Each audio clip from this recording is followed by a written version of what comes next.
Good evening. Welcome to Rising special debate night coverage. We actually couldn't wait until the debate was over to start talking about it, so we're halfway through and bringing you a couple quick highlights.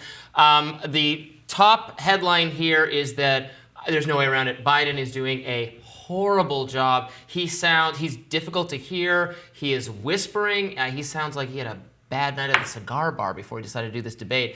I don't know what they were thinking there. Your thoughts? He came out immediately sounding like he has a cold, he's coughing, and he needs a cough drop. I mean, for his voice to sound that bad on the onset, I'm sure some people are getting home from work. They're probably tuning in later in the debate. Hopefully he'll warm up, but the initial reaction is that this is elder abuse. Yeah, and it's impacting his answers because he is hard to hear. He sounds muted.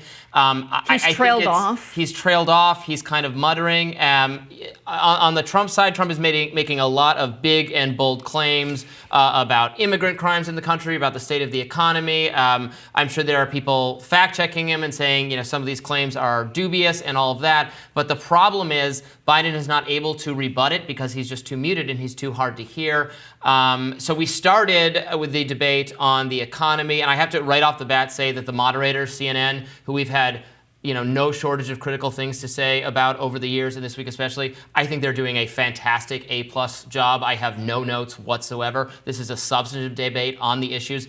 I was worried the moderators were going to be debating themselves with each of the candidates. They're not doing that at all. They are asking questions. They're having the other person respond. There is a back and forth going on, even without them interrupting each other. I don't want to jinx it for the second half of the debate, but it is working so far. Yes, things could get worse. I mean, one of them could get upset about one thing the other one says. We could see the debate get to that point, but right now we're not seeing it. I think that's a very good thing. But what we are seeing is the tailored questions to specific candidates about things that have happened throughout the past. The pulling out of Afghanistan, talking about January 6th. They are very pointed questions specific to the candidates, but both of them have served 4 terms, so it feels kind of 4 years. Yes, 1 4 term. terms. Oh my God! Thankfully, that's prohibited by our Constitution. No one wants that, especially after tonight. But I think, what we're saying is, yes, they're going to be asked about their records and their history serving. That maybe wouldn't be fair if it was a candidate who had served and one that hasn't. And what I like about it is the other guy's allowed to give a response to the same question, even if it's tailored for Joe or Trump. Yeah. So Trump hammering Joe Biden over the economy, saying the economy was great when I was president, and you've wrecked it, you've ruined it. Both candidates getting questions about the debt and inflation. Trump did get a pointed question, a fair question about, well, you want tariffs, isn't that going to make inflation worse? He argued that it wouldn't. I would argue that tariffs are going to make inflation worse. Of course, Biden has tariff plans of his own. So that was a very fruitful exchange. Then I was happy to see them really getting into it over COVID pretty quickly right off the bat. Obviously, that's a subject I care a lot about. A lot of our viewers do.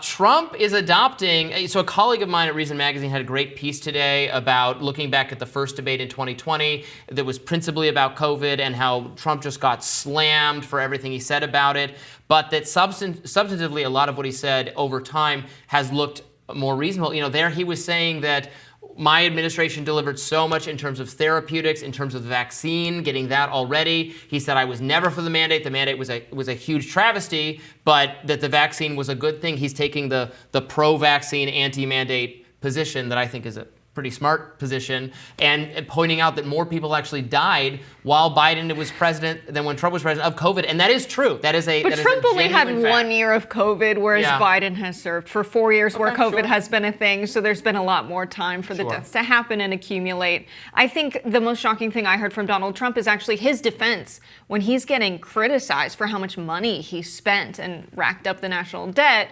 He pointed out that actually if we didn't do the spending, which was necessary, we would be in a worse place. And because we had this effective stimulus, we're better off than a lot of other countries. We don't hear that kind of positive categorization of public spending. Instead, we talk about it as if we borrowed these dollars from someone, we'll never be able to pay it back. So I think it's very good for Trump to be categorizing it in that way. I can't believe I'm saying it. I can't believe I heard it in the first place. Biden did not take advantage of whatever, so many media figures, so many liberals in the country, Democrats think Trump and Republicans are insane on COVID, and that, when Biden took over, the sane people, the smart people, the people who believe and follow science are back in the room. Biden did not take advantage of that kind of default thinking among mainstream people, which I don't agree with and a lot of our viewers don't agree with. But I don't know, he seemed to totally surrender on the COVID issue. Yeah, I don't think we needed to hear Trump say the drastic things. If the economy was so good under me, everything was awesome, we had 14 months of low inflation, the stock market was better than ever when I was president. He's making a lot of broad claims that are unnecessary because Biden's not fighting him on the other side. It seems like Biden has overprepared and can't remember the talking points. He has too many. He's jumbling them and mixing them together. But you have Trump saying Biden only added jobs to the economy for immigrants, and Biden unable to respond to statements like that. Yeah, we're going to talk more about immigration coming up next. A lot more. The Israel stuff, very interesting. A lack of the Israel answer is very interesting. Stay tuned. We have more Rising in just a minute. More debate reaction coming at you.